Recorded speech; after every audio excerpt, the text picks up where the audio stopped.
নমস্কার। ২০২২ প্রাথমিক টেট পাসদের জন্য খুবই গুরুত্বপূর্ণ খবর। কেননা পরবর্তী নিয়োগে কিন্তু ২০২২ টেট পাসরা অংশগ্রহণ করবেন। তো ম্যাট ১৫৯৪ যে ডেট ছিল আগামী ৯ই এপ্রিল, দেখতে পাচ্ছেন ডায়েরি নম্বর এবং Dibyendu Kundu versus the West Bengal board of primary education. তো এই কেসটা কিন্তু আবারও পেছিয়ে গেছে, ৯ তারিখে কিন্তু উঠছে না। যেটা আগেই বলেছিলাম যে এই যে ম্যাট ১৫৯৪ এর ভবিষ্যৎ কিন্তু খুব একটা ভালোর দিকে যাচ্ছে না বা ভালোর দিকে নয়।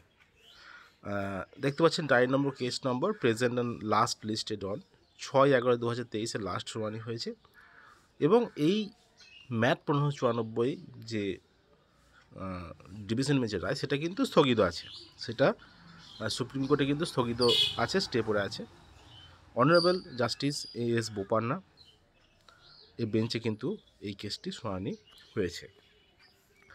তো পরবর্তী যে শুনানি, সেই শুনানির ডেটটা কিন্তু পিছিয়ে ২৬/৪/২০২৪ হয়েছে, অর্থাৎ ২৬শে এপ্রিল ২০২৪ কিন্তু কম্পিউটার জেনারেটেড ডেটটা কিন্তু হয়েছে। এবং এই কেসটির যে কারা চালাচ্ছে, এটা কারা সুপ্রিম কোর্ট গেছে বা কারা এখনও পর্যন্ত চালাচ্ছে, ম্যাট ১৫৯৪ যারা ২০১৭ টেটে পাস করেননি, যারা ২০২২ টেটে পাস করেননি এবং যারা ২০২৩ টেটেও পাস করতে পারবেন না বলে মনে করছেন, তারাই কিন্তু এই ম্যাট ১৫৯৪ নিয়ে পড়ে আছেন এখনও পর্যন্ত, কারণ এটা 10 বছর অতিক্রান্ত হয়েছে। তো যাই হোক না কেন, শেষ কথা কিন্তু কোর্ট বলবে।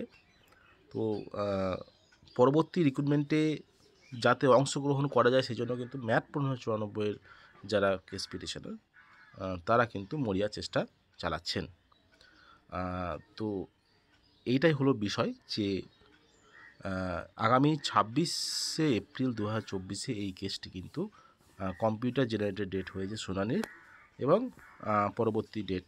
তো দেখা যাক কি হয়। এই প্রশ্নভুল মামলা ২০১৪ টেটের প্রশ্নভুল মামলা ম্যাট ১৫৯৪ সবাইকে ৬ নম্বর দেওয়া হবে কি হবে না, কিন্তু এই রায়ের উপর নির্ভর করবে, এই কেসের রায়ের উপর নির্ভর করবে।